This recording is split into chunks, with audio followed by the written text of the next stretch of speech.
আসসালামু আলাইকুম ওয়া রাহমাতুল্লাহি ওয়া বারাকাতুহু। প্রশ্ন করেছিলেন, যেই জমির খাজনা দেয়া হয় না ওই জমির থেকে উৎপন্নকৃত ফসলের মধ্যে উশর দিতে হবে কিনা, অর্থাৎ জাকাত দিতে হবে কিনা।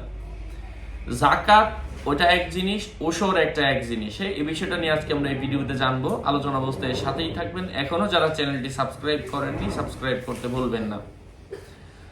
ভেরিফাই চ্যানেলের ডিসক্রিপশন বক্সে ক্লিক করলে পেজ এবং আইডি আসবে। এটা ছাড়া আলাদা অন্য কোনো পেজ নেই, আইডি নেই, ইমো নেই, হোয়াটসঅ্যাপ নেই, টিকটক নেই। নাম ছবি দেখে বিভ্রান্ত হবেন না। প্রত্যেক ভিডিওতে আলাদা আমি সাবধান করি, সতর্ক করি।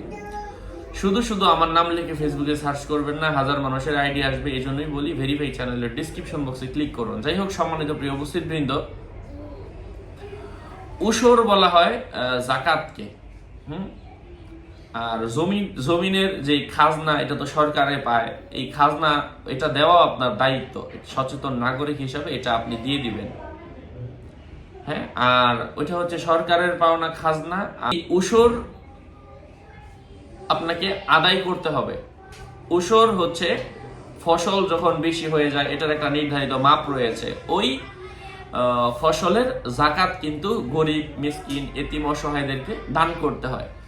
আমরা জমিনের উশর আদায় করব, খাজনা আদায় করব ইনশাআল্লাহ। এই ভুল যেন আমরা না করি, ওইটার সাথে এটা মিলাবো না। ওইটা দিতেই হবে, এটা ফরজ, এটা আল্লাহ তাআলার হক। আল্লাহ পাক আমাদেরকে বোঝার তৌফিক দান করেন। আরো আপডেট পেতে সাথেই থাকবেন। সকলের মঙ্গল, দীর্ঘায়ু, সুস্বাস্থ্য কামনা করে এখানে শেষ করছি। দেখা হবে অন্য কোনো এপিসোডে। আসসালামু আলাইকুম ওয়া রাহমাতুল্লাহি ওয়া বারাকাতুহু।